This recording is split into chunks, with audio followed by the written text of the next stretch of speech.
وہ نابیناؤں کے حالات پر کتاب لکھی گئی ہے۔ نابینا صحابہ میں بھی نابینا تھے، تابعین میں نابینا تھے، تابع تابعین میں تھے، محدثین میں تھے، انہوں نے کئی کے نام لے کے امام شاطبی نابینا تھے، قتادہ نابینا تھے، ابو الاعلیٰ ماوردی نابینا تھے۔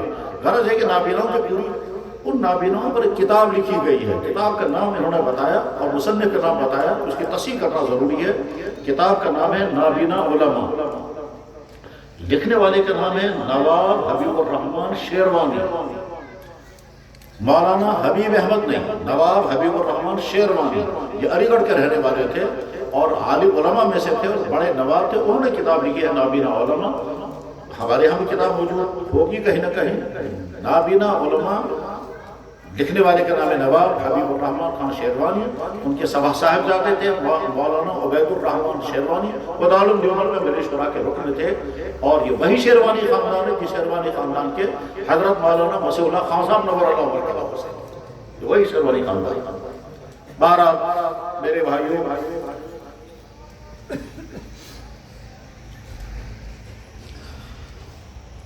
جن بچوں کو گھر والے اپنے لیے بوجھ سمجھتے ہیں، جن بچوں کو گھر والے اپنے لیے بوجھ سمجھتے ہیں، مجھے ایک نابینا فون کرتے رہتے ہیں، میں نے اس کو دیکھا نہیں لیکن وہ فون کر کے کہتا رہتا ہے تو نہ سنو گھروں میں جو آئین چھے تم سے کیا کیا برسوں آپ نہیں جانتے ہیں گھروں میں جو نابینا بچے ہوں کے ساتھ کیا کیا ہوتا ہے۔ پھر وہ کہتا ہے اگر گھروں میں ماں باپ ہوتے ہیں وہ تو شفقت کرتے ہیں، لیکن اس کے بعد بھائی اور بھابیاں نہ جانے کیا کیا سلوک ان کے ساتھ کرتے ہیں۔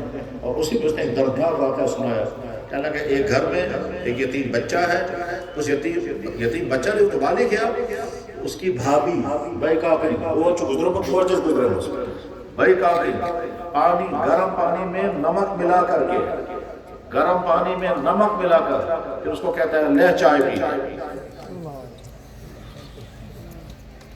اور سڑی ہوئی کچی روٹی اس کے ہاتھ میں پکڑا دی۔ اب وہ وہاں سے کہتا ہے یہ کس چائے مزہ ہی نہ، یہ کس چائے مزہ ہی نہ۔ یہ بھابی اسے کہتی ہے اور اینیا چائن چائے جس تشنہ خدایان پراٹ سے، اس بیچارے کو کیا معلوم ہے یہ گرم پانی نمک ملا کر مجھے دیا جا رہا ہے، یہ ہوتا ہے۔ تو جس طبقے کے ساتھ ایسا سلوک ہوتا ہے اس طبقے کے لیے یہ محنت اللہ کو کتنی پیاری پسند آ رہی ہے۔ ان کو گھرے لگانا، ان کو پڑھانا، ان کو کھلانا، ان کو پلانا، ان کو قیمتی بنانا، اور کیسا قیمتی؟ اتنا قیمتی جو ہم دیکھ رہے ہیں۔ یہ محنت اللہ کے ہاں کتنی پسندیدہ ہوگی، اللہ کتنے راضی ہوتے ہوں گے، اور ہم ایمان والوں کو ان کی کتنی تحسین کرنی چاہیے، کتنی قدر کرنی چاہیے، کتنا مبارکباد ان کو دینا چاہیے، اور خود ان لوگوں کو کتنا اللہ سے ڈرنا چاہیے اور اللہ کا شکر ادا کرنا چاہیے۔ ڈرنا چاہیے اس لیے کہ یا اللہ ہمارے ذریعے سے کوئی حق تلفی نہ ہو، ایسا نہ ہو کہ ہم ان معذورین کے لیے لائیں اور ان کے بجائے کوئی کھائیں، اور یا اللہ ایسا نہ ہو کہ ہم یہ کام کریں اور فخر کریں، اور شکر کرنا، شکر بھی کرنا ہے اور دیانتداری بھی برتنی ہے۔ میرے بھائی ایمان والوں کا جذبہ جب ابھر جاتا ہے وہ چپکے سے آ کر تم کو کچھ نہ کچھ دیں گے۔ جیسے ایک اللہ کے بندے کو جذبہ آ گیا، اسے زمین وقف کی، اس کے والد نے وقف کی، یہ ابھی کہہ رہا تھا میرا کچھ نہیں میرے باپ کا ہے، جی ہاں آپ کا بھی ہے۔ یہاں تو ہم نے دیکھا جس سماج میں ہم رہتے ہیں باپ نے زمین وقف کی تھی بیٹے ان کا ہمیں تسلیم نہیں ہے، وہ کون ہوتا ہے زمین وقف کرنے والا اور وقف کاغذ پھاڑ دے اور زمین پر قبضہ کر لیا؟ میں جانتا ہوں اس جگہ کو، میں خود بھی گیا اس جگہ کہ گھر کے ذمہ دار نے زمین وقف کی تھی مسجد کے لیے، اور اس کے بچوں نے بعد میں کہا ہم نہیں مانتے اور وقف پر پھاڑ دیا اور زمین پر قبضہ کر دیا۔ آپ کے والد نے وقف کیا، آپ نے اس بات کو برقرار رکھا، آپ کو بھی اس کا اجر ہوگا۔ میرے بھائیوں، جس طبقے کو گھر والے نہیں پوچھتے ہیں، گھر والے نہیں پوچھتے ہیں، اسی کشمیر میں ایک گھر میں بچہ پیدا ہوا معذور، ٹانگوں سے بھی معذور، ہاتھوں سے بھی معذور، گردن بھی ٹھیک طرح سے نہیں ٹکتی، یعنی اس کے پاؤں میں بھی پولیو ہے، اس کے ہاتھوں میں بھی پولیو ہے اور گردن میں بھی پولیو، وہ گردن ٹیڑھی کیا ہوئی۔ گھر والوں نے یہ سوچا یہ زندگی بھر کے لیے مصیبت ہے، یہ زندگی بھر کے لیے مصیبت ہے، اور ظاہر ہے جب یہ سوچ پیدا ہوئی ہے اس کے معنی یہ ہے کہ شاید ان کا ایمان بھی ختم ہو چکا ہوگا اور ان کے اندر انسانیت بھی نہیں تھی، کیونکہ ایمان بھی اور انسانیت بھی اپنے بچہ چاہے وہ کتنا ہی معذور کیوں نہ ہو وہ پیارا ہوتا ہے۔ لیکن ان کا حال مزاج یہ بنا زندگی بھر کے لیے ہماری مصیبت ہے، یہ بچہ زندگی بھر کے لیے مصیبت ہے۔ اس بچے کو یہاں سے لے کر کے گئے، اس بچے کو یہاں سے لے کر کے گئے اور کشمیر سے باہر ایک جگہ پہنچایا اور ایک ایسے ادارے کے حوالے کر دیا جو ادارہ ایمان والوں کا نہیں ہے۔ وہ ادارے والے اس بچے کو روزانہ کمرے سے نکال کر سڑک پر گھسیٹ کر کے ڈال دیتے ہیں اور کپڑے پہنے ہوئے ہیں، لوگ آتے اس کے جیب میں پیسہ ڈالتے ہیں، لوگ آتے اس کے جیب میں پیسہ ڈالتے ہیں اور اس کے بعد شام کو بچے کو گھسیٹ کر لاتے ہیں، جیب سے پیسہ اتار لیتے ہیں اور شام کو اتنا کھانا دے دیتے ہیں جس سے وہ بچہ زندہ رہ سکے۔ باپ نے جب ان کے حوالے کیا تو بیٹے نے پوچھا ابا جان کہاں جاؤ گے تم، کیوں مجھے؟ انہوں نے کہا کہ صبح شام بھی کو واپس میں صبح تک واپس آؤں گا تم یہیں بیٹھے رہو، ٹھیک ہے؟ اس کے بعد جب بھی کوئی کشمیری اس بچے سے ملتا ہے وہ کہتا ہے میں صبح سے واپس سے کہہ جاؤں گا۔ 30-40 سال ہو چکے ہیں یہ بچہ اسی ادارے، اب بچہ کہاں جائے؟ جس سماج میں یہ ہوتا ہو اس سماج میں یہ محنت کتنی قابل قدر ہے اس کا اندازہ نہیں کر سکتے۔ میرے بھائی اب تفصیل سے بات کرنے کا وقت نہیں ہے۔ 2 بجے حضرات نے ٹائم ختم رکھا تھا، حضرت مفتی صاحب نے جو بہت قیمتی بات ارشاد فرمائی وہ، اور اس سے پہلے جو ہمارے مقتدر علماء کرام ہیں انہوں نے جتنی باتیں قیمتی ارشاد فرمائی ہوں گی وہ ساری باتیں ہم سب کے لیے نصیحت ہیں، بس وہی باتیں لے کر کے ہم جائیں گے۔ نمبر 1، پہلی بات توبہ کر کے اٹھیں یا اللہ آج کے بعد ہم ایمان والی زندگی گزاریں گے۔ توبہ کر کے اٹھیں یا اللہ نمازوں میں کوتاہیاں ہوئی ہوگی آج کے بعد کوتاہی نہیں کریں گے۔ توبہ کر کے اٹھیں یا اللہ ہم نے قرآن اگر نہیں پڑھا ہے، اگر قرآن ہم نے نہیں پڑھا ہے، یہ جو بچہ بریل قرآن پڑھ رہا تھا نابینا اور کس طرح سے قرات کے ساتھ اور صحیح، مبارک ان استادوں کو جنہوں نے ایسا پڑھایا اور مبارک اس بچے کو جس نے اس طرح سے پڑھا، اور یہ یقیناً سب کے جاریہ بنے گا اپنے والدین کے لیے اور اپنے استادوں کے لیے۔ جب یہ نابینا ہو کر کے پڑھ رہا ہے تو ہم کیا جواب دیں گے اللہ کی بارگاہ میں؟ تو اللہ تعالیٰ فرمائیں گے تمہارے پاس زبان بھی تھی، تمہارے پاس آنکھیں بھی تھی، تمہارا سب کچھ تھا، اس کے باوجود تم نے میرا قرآن کھولا بھی نہیں۔ تو جنہوں نے قرآن نہیں پڑھا ہے واپس جا کر کے آج ہی سے قرآن پڑھنے کا ارادہ کرتے ہیں، اور والدین کی ذمہ داری ہے کہ اپنے بچوں کی جیسے سکولوں کی تعلیم کی فکر کرتے ہیں اس سے زیادہ فکر کریں اس بات کی کہ تمہارا یہ بچہ نماز سیکھ جائے، قرآن سیکھ جائے، اعمال سیکھ جائے، کم سے کم بنائے مسلمانی جس کے نتیجے میں آگے چل کر یہ مسلمان بن کر زندگی گزارے گا، وہ تو اپنے بچوں کو سکھاؤ۔ ایسا نہ ہو یہی تمہارے بچے کل کو نالت سے نہ اٹھاؤ کہ سوریاں پڑھو مگر دین کیوں نہیں پڑھا۔ کس قدر ظالم ہے وہ والدین جو اپنے بچوں کو کمانے کی مشین بنانے کے تلے ہوئے ہیں، چاہے ایمان والا رہے چاہے ایمان سے محروم ہو جائے، اس کے علاوہ ان کو کوئی فکر نہیں۔ کیوں والدین اپنے بچوں کو ایسے سکولوں میں داخل کر رہے ہیں جہاں بچوں کو صبح سویرے کفر کرایا جاتا ہے؟ کیوں بچے والدین اپنے بچوں کو ایسے سکولوں میں پہنچاتے ہیں جہاں ان کو جمعہ پڑھنے کی بین ہے اور والدین خوش ہیں ہمارا بچہ جو فلانے سکول میں پڑھ رہا ہے؟ کیا تم نے طے کر لیا ہے کہ ہمیں اسلام سے اپنے آپ کو چھڑا لینا ہے؟ بلا شبہ اگر یہی ہے اللہ تعالیٰ شاہ فرماتا ہے اے ایمان والو یا ایھا الذین آمنوا من یرتد منکم عن دینہ فسوف یأتی اللہ بقوم یحبهم ویحبونہ۔ اگر تم نہیں مسلمان رہنا چاہتے ہو میں نئی قوم لاؤں گا اور وہ اسلام پر عمل کرنے والے ہیں۔ چنانچہ آج بھی دنیا بھر میں جو نئے اسلام میں داخل ہوتے ہیں وہ کیسے اسلام کے ایک چیز پر عمل کرتے ہیں؟ ان کے حالات پڑھنے چاہیے، ان کے حالات سننے چاہیے، ان ویب سائٹوں کو دیکھو جن ویب سائٹوں میں ان لوگوں کے حالات خود انہوں نے بیان کیے ہیں جنہوں نے کفر کو چھوڑ کر ایمان کی طرف آئے ہیں۔ اس سے پتہ چلے گا کہ اسلام دین رحمت ہے یا نہیں، اسلام کی حقانیت کیا ہے، اسلام کی کشش کیا ہے، اسلام کی خوبیاں کیا ہیں۔ اپنوں سے نہیں آپ انہیں غیروں سے سنو، جو پہلے غیر تھے آج وہ اپنے نہیں، ہم سے زیادہ اللہ کے پیارے ہیں۔ تو یہ پیغام لے کر کے جائیں کہ انشاءاللہ ہم اپنے آپ کو اس مجرمانہ زندگی سے نکالیں گے اگر خدا نہ کہتا مجرمانہ زندگی میں۔ اور جن بھائیوں کو اللہ نے دین کے کسی بھی کام کے ساتھ جوڑا ہے، جن کی شکلیں دینداروں جیسی ہیں، جن کے چہروں پر داڑھیاں ہیں، جن کا لباس اسلامی ہے، جن کے سروں پر ٹوپی اور عمامے ہیں، جن کی ظاہری شکلیں دینداری کی شکلیں، الحمدللہ الحمدللہ ثم الحمدللہ، جو دین کے کسی بھی کام کے ساتھ جڑے ہیں، چاہے مکتب پڑھاتے ہوں، چاہے مدرسہ پڑھاتے ہوں، چاہے ادارے چلاتے ہوں، چاہے امامت کرتے ہوں، چاہے جمعے پڑھاتے ہوں، چاہے اللہ نے تم کو دین کے کام عطا کیے ہیں، ان کو مضبوط پکڑنا ہے اور ان کاموں کو ادا کرنے کے لیے جتنی صلاحیتیں درکار ہیں وہ ساری صلاحیتیں اپنے اندر پیدا کریں، جو صفات مطلوب ہے وہ صفات اپنے اندر پیدا کریں، علم کی صفات، عمل کی صفات، اخلاق کی صفات، غیرت کی صفات، اور ساتھ میں یہ بھی ذہن میں رکھیں یہ دور صحابہ نہیں ہے، یہ دور خیر القرون نہیں ہے، یہ قرب کعبہ کا زمانہ ہے، تمہارے ان کاموں کی آج امت کے نظر میں کوئی قدر و قیمت نہیں۔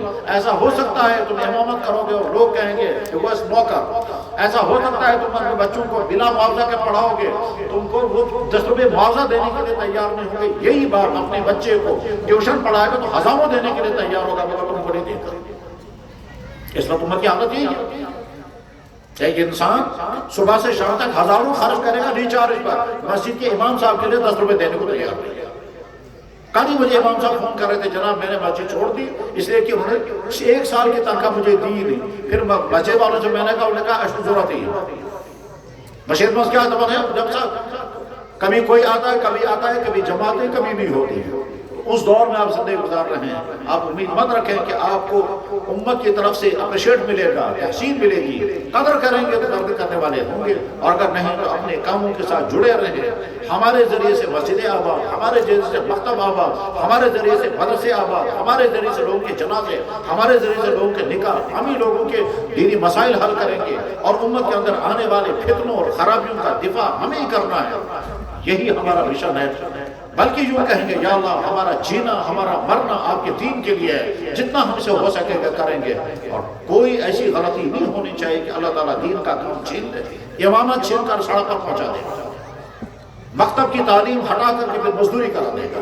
میں نے خود اپنی آنکھوں سے دیکھا، ایک مسجد کے امام صاحب نے کسی معمولی بات پر مسجد والوں سے لڑائی کی، اور لڑائی کرتے ہوئے اس نے کہا لعنت آتی محمد، اور جو ہی یہ جملہ بولا میں گھبرا گیا اور ہم اٹھ کے نکل گئے وہاں سے جہاں بیٹھے ہوئے تھے۔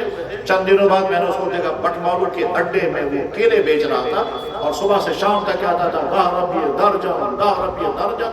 یہ 15-20 سال پہلے کی بات ہے، میں حیران ہو کے میں نے کہا خدایا یہ وہ شخص ہے جو منبر پر کبھی کہتا ہوگا قال اللہ عز و جل قال رسول اللہ صلی اللہ علیہ وسلم، اور اس وقت کیلے بیچ رہا ہے صبح سے شام تک۔ اللہ تعالیٰ کے بے نیاز ہے، اس لیے دین کے جس قوم جس شعبے کے ساتھ آپ وابستہ ہیں مضبوطی سے اس کو پکڑیں، دیانتداری امانتداری کے ساتھ کام کریں۔ آپ مدرسہ چلا رہے ہیں، مکتب چلا رہے ہیں، امامت کر رہے ہیں، امانت دیانتداری کے ساتھ کام کریں، اور امت سے اپریشیٹ کی امیدیں مت رکھیں، اللہ سے امید اجر اللہ ہمارا مشن ہے۔ اور عوام کو سمجھنا چاہیے کہ اگر یہ دینی مدارس نہیں ہوئے، اگر یہ دینی ادارے نہیں ہوئے، جناب یہ بھی جا کر کے مزدوری کر کے اپنا پیٹ پال لیں گے، لیکن نتیجہ کیا نکلے گا؟ مسجدوں میں امام نہیں ہوں گے، گھروں میں اذان پڑھنے والا کوئی نہیں ہوگا، اور ہوتے ہوتے وقت آئے گا چاروں طرف سے خوشحال لوگ ہوں گے لیکن کلمہ بھی یاد نہیں آتا۔ اس وقت ہمارے سماج کو جن چیزوں کی سب سے زیادہ ضرورت ہے، یعنی اگر یہ سوال کیا جائے اس وقت یہاں کا سب سے بڑا مسئلہ کیا ہے، تو کسی کے نظر میں کچھ ہوگا، کسی کے نظر میں کچھ ہوگا، کسی کے نظر میں اقتصادی مسائل اہم ہوں گے، کسی کے نظر میں صحت کے مسائل زیادہ اہم ہوں گے، کسی کی نظر میں سیاسی مسائل کچھ اہم ہوں گے، لیکن ہم جیسے لوگوں کی نظر میں سب سے بڑا مسئلہ یہاں کا یہ ہے کہ یہاں کی جو نئی نسل ہے اس نئی نسل کا ایمان اور ان کا کردار بچ پائے گا یہاں، کیونکہ معاشرے میں الہاد ہے، ارتداد ہے، ایتھیسزم ہے، ایگناسزم ہے، فحاشی ہے، اوریانیت ہے، دانس ہے۔ آج تو یہاں دانشگاہوں کو دانشگاہیں بنایا گیا اور بنایا جا رہا ہے۔ اس دور میں ہمارے یہ جوان جی رہا ہے، یا اپنی ایمان کو بچا پائے گا یا نہیں، اور اپنے کردار کو بچا پائے گا یا نہیں، یا گلیوں گلیوں میں منشیات ہیں اور آوارگیاں ہیں، غلط تعلقات ہیں، اور جیبوں میں تمام برائیوں کا خزانہ جیب میں ہے۔ پہلے فلمیں دیکھنے کے لیے تھیٹر جانا ہوتا تھا، آج ہر آدمی کی جیب میں ساری فلمستان موجود ہے۔ بھائیو اپنی نسل کی فکر کرو، ایسا نہ ہو تم کلمہ پڑھنے والے ہو گئے اور تمہاری نسل کچھ اور ہو۔ بھائیو اپنے بچوں کی فکر کرو، ایسا نہ ہو کہ تم کچھ اور ہوں گے اور تمہاری بچیاں کہیں اور ہوں گی۔ وہ والدین جو اپنی بیٹیوں کو ایسی جگہوں پر بھیج رہے ہیں، ایسے افراد کے ساتھ بھیج رہے ہیں، ایسے مقامات پر بھیج رہے ہیں جہاں جا کر کے ان کے ایمان کے محفوظ رہنے کی کوئی گارنٹی نہیں، ان کے کردار کے محفوظ رہنے کی کوئی گارنٹی نہیں، اس میں ان کے عصمتوں کے محفوظ رہنے کی کوئی گارنٹی نہیں۔ اگر جس جگہ کے والدین اتنے بے غیرت ہو جاتے ہیں، ان کے لیے ان کو تیار رہنا ہوگا، آگے نہ جانے اللہ کی طرف سے کتنا خطرناک فیصلہ آئے گا۔ لعنتیں بھیجو اس تعلیم کو جس تعلیم کے نتیجے میں تمہارے بچوں کے نہ ایمان بچے، نہ کردار بچے، نہ عصمت بچے۔ کیا کرنا ہے ان پیسوں کو کما کر کے؟ عورتوں کی کمائی کا نتیجہ کیا ہے؟ فیشن کے کپڑے، اور کیا ہوتا ہے؟ فیشن کے کپڑے اور پاؤڈر پہنیں گی۔ لیکن جس تعلیم کے نتیجے میں تمہاری بیٹیوں کی عصمتیں جا رہی ہیں، وہ والدین اپنی بیٹیوں کو گھروں سے باہر بھیج رہے ہیں، کہیں ہاسٹلوں میں ہیں، کہیں کال سینٹروں میں ہیں، کہیں اور ہیں۔ وہ کیوں نہیں سوچتے ہیں کہ یہ واپس جب آئے گی تو اسی حال میں واپس آئے گی جس حال میں گئی تھی، یا کچھ اور حالت لے کر کے آئے گی؟ بلکہ اب تو یہاں تک پہنچ گیا کہ جناب لڑکوں اور لڑکیوں کا کرکٹ میچ بھی ہونے لگا۔ کشمیری ترقی کر رہے ہیں، اس کا نام ترقی ہے۔ اس ترقی کے بعد، اس ترقی کے نتیجے میں جو کچھ زوال آئے گا، وہ زوال کیا ہوگا؟ فرق کا نہیں ہوگا۔ اللہ بچائے ساری قوم کو تباہ کر دیا جائے، ختم کر دیا جائے گا۔ اللہ تعالیٰ شام کو دیکھ رہے ہیں، اگر کشمیری قوم سدھر جائے، یہاں کے مالدار عیاشوں فحاشوں کو چھوڑ کر کے اپنی دولت کا صحیح استعمال کرے۔ حدیث ابھی سنائی گئی، مال کہاں سے کمایا اور کہاں خرچ کیا۔ یہاں کے نوجوان لڑکے جو اللہ تعالیٰ شاہ نے حسین وادیاں بنائی تھی، ان حسین وادیوں کو شراب خانوں میں بدل دیا، ان حسین وادیوں کو زناکاروں کے اڈے بنا دیا گیا۔ ہوٹلوں میں کیا کیا ہوتا ہے۔ اور وہاں مجھے محمد حبیب صاحب کر رہے تھے، کہہ لگے جہاں لڑکے اور لڑکیاں آتے ہیں، پہلے ان سے پوچھتے تھے تو میاں بیوی ہو؟ وہ قسم کھا کے آتے ہیں میاں، حالانکہ وہ ہوتے ہی نہیں میں۔ جن تک یہ بات پہنچے، یہ میسیج لے کر کے جائیں۔ اللہ نے ہم کو ایمان کی دولت عطا فرمائی، اسلام کی نعمت عطا فرمائی، قرآن عطا فرمایا۔ ہم امتی ہیں اپنے نبی محمد رسول اللہ صلی اللہ علیہ وسلم کے۔ اگر اس پر قائم رہیں گے تو زندگی پر محفوظ ہے، اور اگر نہیں تو نہیں معلوم ہے آگے اللہ کی طرف سے کیا فیصلہ آئے گا۔ کیونکہ اللہ تعالیٰ شانوں کا کام ہے، تتولوا یستبدل قوما غیرکم ثم لا یکونوا امثالکم۔ اگر تم سدھرنے کو تیار نہیں ہو تو تیار ہو، پھر میں تم کو صاف کر دوں گا۔ اور نہیں، اور جو لوگ اسلام کو مٹانے کے پلان بناتے ہیں، اللہ تعالیٰ انہی کا ذہن بدل دیتا ہے اور وہ اسلام قبول کرتے ہیں۔ ویب سائٹوں پر ہزاروں انسانوں کے واقعات موجود ہیں، وہ کہتے ہیں جناب ہم نے تو اسلام کے مخالف ہو کر اسلام کی اسٹڈی کی، لیکن اسلام نے ہم کو شکار کیا ہمارے مسلمان ہیں۔ مردوں میں، عورتوں میں، یورپ میں، افریقہ میں، ایشیا میں، ہر خطے میں بے شمار انسان ایسے ہیں جو اسلام مخالف ہو کر کے اسلام کو پڑھ رہے تھے اور آج وہ مسلمان ہیں۔ نبی کے مخالف ہو کر نبی کی سیرت پڑھ رہے تھے، آج وہ مسلمان ہیں، اور فخر کے ساتھ کہتے ہیں ہم مسلمان ہیں، اور پوری ڈیٹیل بتاتے ہیں کہ ہم نے اسلام پر پا کر کے کیا کیا، اور ہم مسلمانوں کے اسلام کی ایک چیز بھاری لگ رہی ہے۔ اللہ ہم کو صلاح نصیب فرمائے۔ اس مبارک جلسے میں شریک ہو کر کے ایمان میں یقیناً تازگی پیدا ہوئی ہوگی، اور ہو سکتا ہے کچھ احساسات بھی جاگے ہوں گے۔ ہم یہاں سے بہترین میسیج لے کر کے جائیں گے، یا اللہ اگر ہم ایسے ہوتے جیسے یہ بچے ہیں تو ہمارا حال کیا ہوتا، اور ہمارے گھر کے بچے اگر ایسے ہوتے تو ہمارا حال کیا ہوتا۔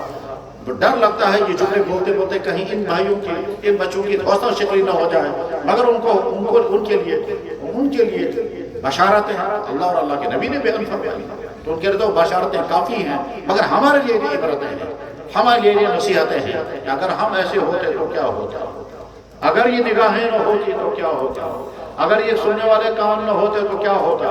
مجھے ابھی 3 ہفتے پہلے ڈاکٹر صاحب نے کہا، میرے پاس پیشنٹ آیا، اس نے کہا لکھ کر کے، کیونکہ کان بیٹھ گئے ہیں اور کان بالکل ڈیم ختم ہو گئے ہیں، وہ کان کے پاس میں آواز لگانا وہ سنتا نہیں ہے، وہ لکھ کر اس نے دیا، میں خودکشی کرنا چاہتا ہوں کیونکہ میرے کان بیٹھ گئے، میں سن نہیں پاتا ہوں، میں تنگ آ گیا ہوں، خودکشی کر رہا ہوں۔ ڈاکٹر رفیق صاحب نے مجھے بتایا اللہ نے ہم آنکھیں بھی دی، کان بھی دی، زبان بھی دی، اب نارمل بھی بنا ہے، دماغ بھی، جسم بھی، سب کچھ فٹ کے عطا کیا، اور یہ سب مسلمان۔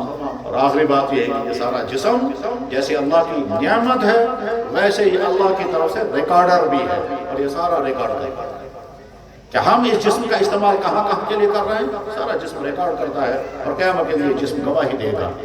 اللہ کرے، اللہ سے دعا ہے کہ ہم ویسے بنیں، اللہ خوش ہو جائے، فرمائے تو میرے سچے بندے ہو، ہم ویسے بنیں اللہ کے نبی فرمائے تو میرے سچے امتی ہو، ہم ویسے بنیں جو امت اور ملت کے لیے سرمایہ بنیں، ہم ویسے بنیں کہ آخرت میں ہم سرخور ہو جائیں، ایسے نہ بنیں کہ آخرت میں ہم ذلیل ہو جائیں اور دنیا میں عذاب الہی کے مستحق بنیں۔ وآخر دعوانا الحمدللہ رب العالمین۔ میں مبارکباد کرتا ہوں اس شخص کو جسے زمین وقف کی، مبارکباد پیش کرتا ہوں ان علماء کو کہاں کہ آ کر کے یہاں محنت کر رہے ہیں. یہ ہمارے محسن ہیں جن بچوں کو اپنے گھروں میں بوجھ سمجھتے ہیں، ان بچوں کی فکر لے کر کے، اور یہ دینی فکر لے کر کے ہم جتنا ان کو تعاون دے سکتے ہیں. دعائیں، وہ مفتی رئیس صاحب نے 4 اپیلیں کی ہیں. ایک تو ہمارے لیے دعائیں کریں، مشورے دیں، ایسے بچے ہوں تو ہم کو مہیا کر کے دیں، اور مالی تعاون کریں. 4 قسم کے تعاون کی ان کو ضرورت ہے. ہم سب ارادہ کریں گے، جن سے جو ہو سکے گا وہ ضرور کریں گے. وآخر دعوانا الحمدللہ رب العالمین برحمتک یا رب. فرما دیتے ہیں. نگاہ ولی میں وہ تاثیر دیکھی، نگاہ ولی میں وہ تاثیر دیکھی، بدلتی ہزاروں کی تقدیر دیکھی. اب دعا پر ہمارا آج کے پروگرام انشاءاللہ اختتام پذیر ہوگا. اس سے پہلے کہ حضرت والا دعا مقبول فرمائیں اور ہم آمین کہہ کر اپنی بقیہ زندگی کو جو ہے سنواریں، آپ سے گزارش ہے کہ دعا کے بعد پہلے اذان ہوگی اور اسی پنڈال میں انشاءاللہ نماز ظہر ادا ہوگی، اور نماز ظہر کے بعد تمام ہی آنے والے احباب کے لیے کھانے کا انتظام ہے. اور میں واضح کر دوں کہ مدرسے کے روپیے پیسوں سے کھانے کا انتظام نہیں کیا گیا ہے، بلکہ چند احباب خیر اور اہل دل حضرات نے اس کا انتظام کیا ہے. لہذا بلا جھجک آپ کھانا تناول فرمائیں. علماء کرام یہ اندر کا جو ہمارا کمرہ ہے، علماء کرام کھانا کھانے کے لیے وہاں جائیں گے، اور جتنی بھی عوام ہے اسی پنڈال میں انشاءاللہ کھانا کھائیں گی. جزاکم اللہ احسن الجزا. اور حضرت والا اپنی دعا سے انشاءاللہ مجلس کا اختتام فرمائیں. اللهم صل على سيدنا محمد وعلى آل سيدنا محمد وأصحاب سيدنا محمد وبارك وسلم عليهم. يا الله لك الحمد، يا الله لك الحمد، يا الله لك الحمد على كل نعمتك يا رب العالمين. يا الله لك الحمد على كل نعمتك يا رب العالمين، على نعمة الإيمان، على نعمة الإسلام، على نعمة القرآن، على نعمة الدين، على نعمة الصحة، على نعمة سلامة الأعضاء، على نعمة على كل نعمة يا رب العالمين. يا الله لك الحمد على كل نعمتك. يا الله أنت قلت وأنت أصدق القائلين لئن شكرتم لأزيدنكم. فنشكرك يا الله، إنا نشهدك أن نشكرك على كل نعمتك يا رب العالمين. يا الله إنك تسمع كلامنا فنشكرك يا الله، إنك ترى مكاننا فنشكرك يا الله. لا يخفى لك شيء من أمرنا ونحن البائسون الفقراء يا رب العالمين. اللهم صل وسلم وبارك على سيدنا وحبيبنا وشفيعنا ومولانا محمد ألف ألف ألف ألف مرة يا رب العالمين، بقدر ما تحب وترضى يا رب العالمين. يا الله لك الحمد، وعلى نبيك محمد صلى الله عليه وسلم الصلاة والسلام بقدر قطرات الأمطار، بقدر قطرات الأمطار، بقدر أوراق الأشجار، بقدر رمل القفار، بقدر الشرور على جلد الحيوانات، بقدر السلام يا الله، بقدر أصوات الحيوانات، بقدر ما تحب وترضى يا رب العالمين. تقبل منا هذا الحمد وتقبل منا هذا الصلاة يا دائما بلا فنا، يا قائما بلا زوال، يا مدبرا بلا وزير، يا رازقا بلا نصير، يا من هو على كل شيء قدير. أنت بالإجابة جدير، أنت بالإجابة جدير يا الله. اللهم أصلح لنا شأننا كله، اللهم أصلح لنا شأننا كله، اللهم أصلح لنا شأننا كله، ولا تكلنا إلى أنفسنا طرفة عين، ولا تنزع منا صالح ما أعطيتنا يا رب العالمين يا رب العالمين. اللهم احفظ الإسلام والمسلمين من شرور أنفسنا ومن شرور أعدائنا في جميع العالم. اللهم أصلح أمة محمد صلى الله عليه وسلم، اللهم اهد أمة محمد صلى الله عليه وسلم، اللهم ألف بين قلوب أمة محمد صلى الله عليه وسلم. اللهم قدر الهداية هداية تامة لأمة محمد صلى الله عليه وسلم. اللهم أصلح شيوخ المسلمين، اللهم أصلح شباب المسلمين، اللهم أصلح المسلمين، اللهم أصلح صبيان المسلمين، اللهم أصلح جميع طبقات المسلمين. اللهم قدر صلاح والإصلاح لجميع علماء المسلمين يا رب العالمين يا رب العالمين. اللهم إنا نسألك جميع ما سألك منه نبيك سيدنا محمد صلى الله عليه وسلم، عليك الكلام وبنك المستعان يا رب العالمين.